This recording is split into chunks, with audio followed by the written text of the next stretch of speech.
The acrid smell of antiseptic hung in the air of the makeshift field hospital near Hamhung, North Korea. It was November 7th, 1950, and U.S. Marine First Lieutenant Kurt Chu-Yin Lee lay on a cot with a shattered right elbow and a busted knee, painful souvenirs of his heroic actions at the Battle of Incheon 5 days earlier. But Lee didn't care about his war wounds. He knew his men were out there fighting, and he refused to abandon them. Now, the doctors wanted to send him to Japan for further recovery. Lee knew it was now or never.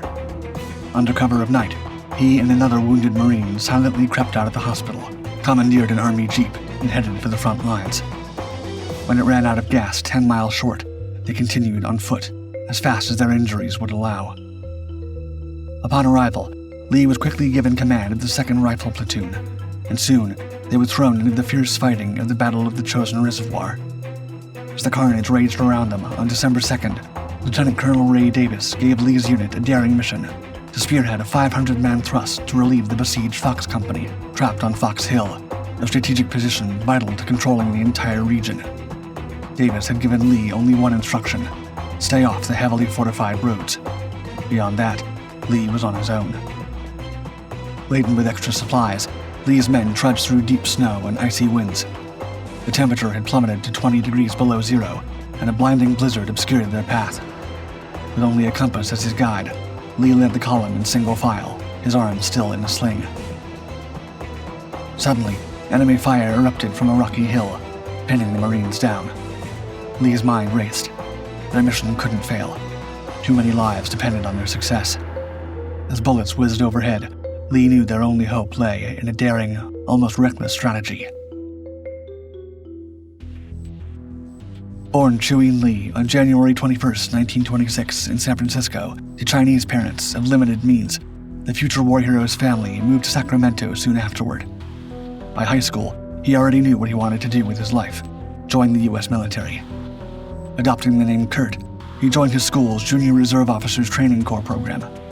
By now, the U.S. had entered World War II, and the patriotic teenager was determined to join the troops on the front lines. Having heard that the Marines had a reputation for being the first into battle, upon graduation, he enlisted with the USMC in 1944 at just 18 years old.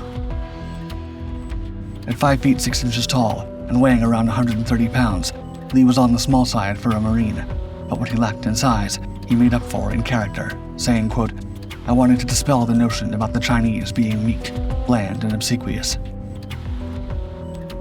After completing initial training at the Marine Corps Recruit Depot, San Diego, Lee's superiors assigned him Japanese language classes in preparation for contact with the enemy in the Pacific Theater.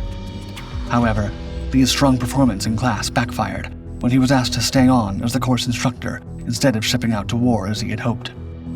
Within months, the war was over, and he hadn't had the chance to get anywhere near the action, leaving him bitterly disappointed. Fortunately for Lee, by October 1945, he was taken on at the Basic School for Officer Training, graduating in April the following year with the rank of 2nd Lieutenant, thus becoming the first non-white and the first Asian American officer in the USMC. Initially, he was sent to use his language skills to interrogate Japanese prisoners of war in Guam and China.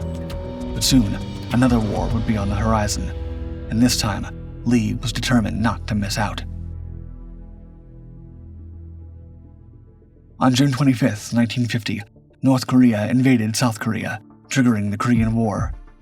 Suspecting Soviet and Chinese involvement, President Truman committed U.S. forces to a UN-backed defense of South Korea. When the news hit, Kurt Lee was a first lieutenant, leading the 1st Platoon, Company B, 1st Battalion, 7th Marine Regiment, as they trained at Camp Pendleton near San Diego. By September 1st, they were on their way to Korea. Lee knew there was a good chance he would never make it back home in one piece, but he was ready to accept his fate on the battlefield. He later said, quote, "Certainly I was never afraid. Perhaps the Chinese are all fatalists. I never expected to survive the war, so I was adamant that my death be honorable, be spectacular." As Lee and his men embarked on their 2-week voyage across the Pacific, he drilled them day and night on the deck, intent on turning his unit into a well-oiled fighting machine, ready to take on any situation that the war might throw at them. However, with racial stereotyping still common, some men made fun of Lee, calling him a Chinese laundryman, while others doubted his loyalties, suggesting he would not be able to fight the Chinese in Korea. Upon arriving in Japan for battle preparations, Lee's superiors decided to reassign him to translation duties. Furious at potentially missing another war, Lee pleaded his case. He later said, quote, "I would have done whatever was necessary. To me, it didn't matter whether those were Chinese, Korean, Mongolian, whatever. They were the enemy." Eventually, the commanders agreed to let him remain in charge of his platoon.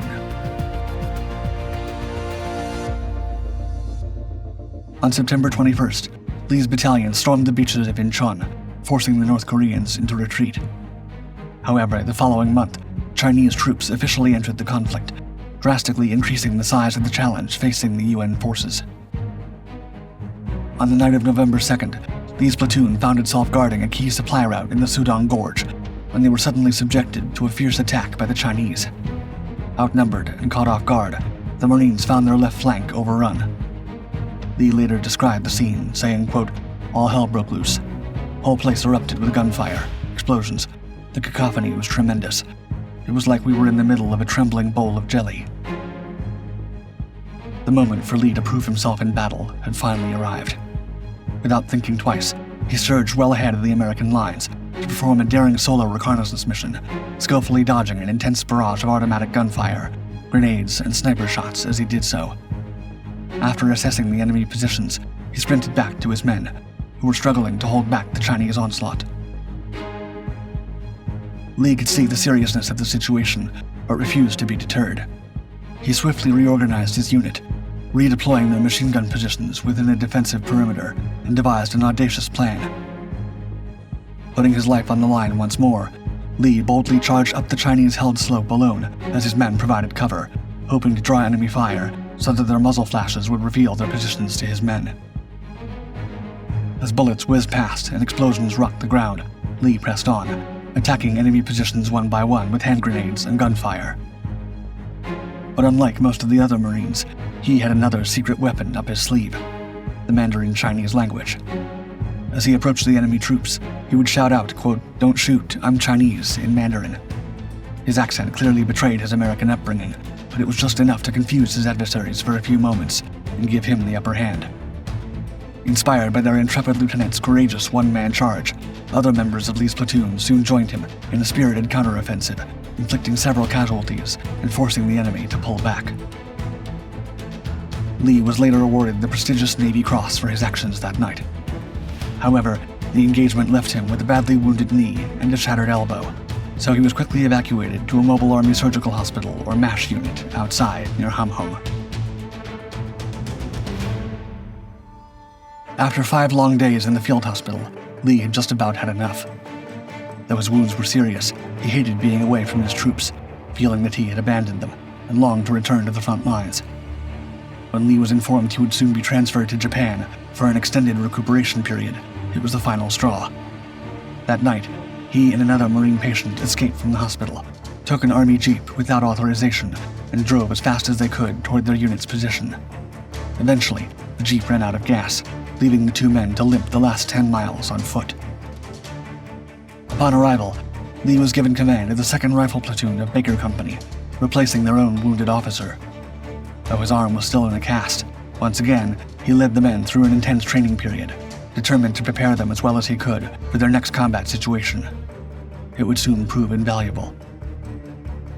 During this time, Lee met his younger brother, Chu Man, a first lieutenant in the U.S. Army. The Sacramento Bee published a photo and brief report of their meeting. Lee's younger brother gifted him some Army-issue banana magazines, each capable of holding 30 bullets and could be fastened together, allowing for faster reloading without the need to reach into one's cartridge bag. This setup was considered more effective than the standard 15-round magazines utilized by the Marines at that time, helping to make the older Lee even more of a force to be reckoned with on the battlefield.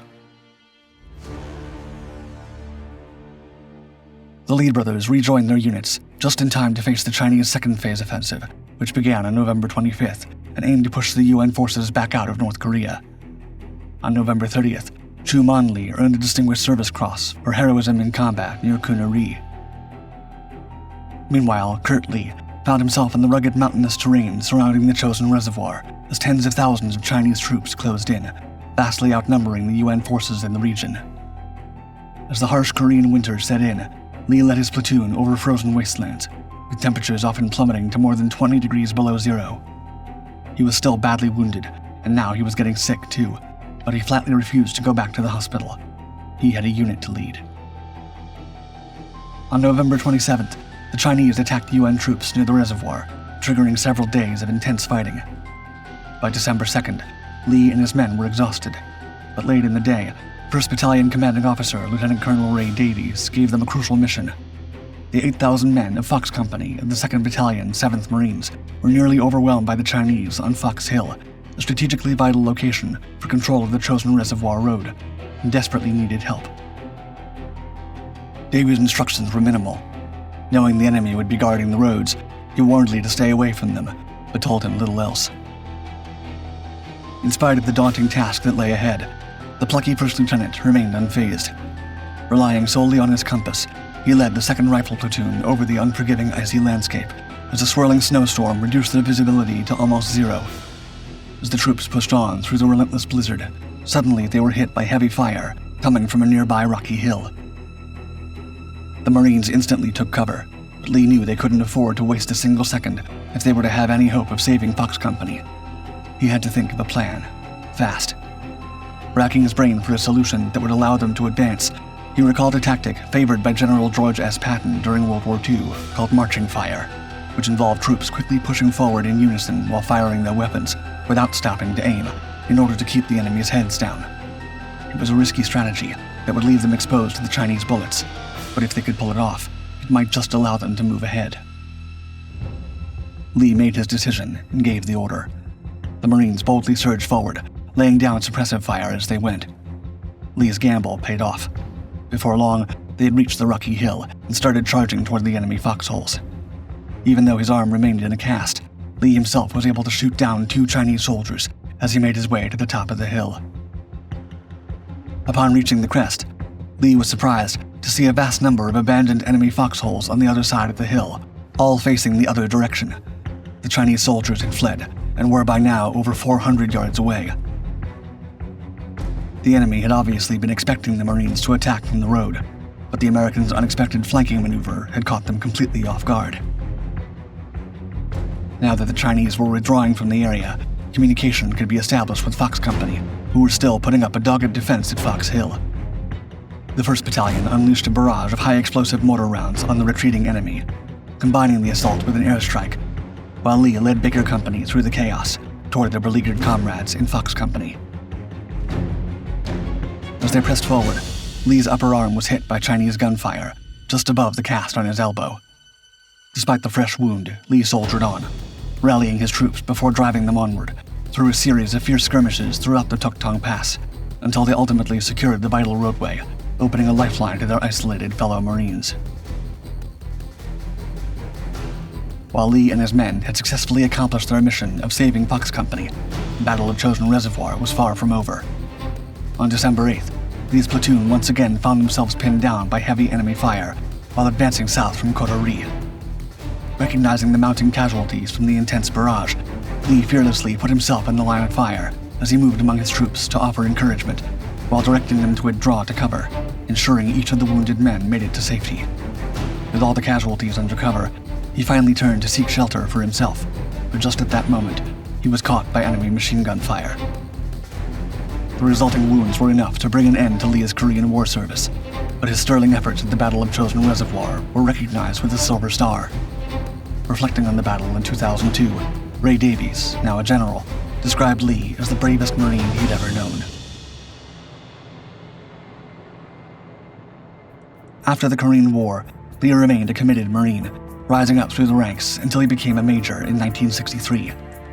That same year, he became chief of the Platoon Tactics Instruction Group, a position in which he would train future generations of USMC commanders, including Charles C. Krulak and Jack Sheehan, who both eventually became generals.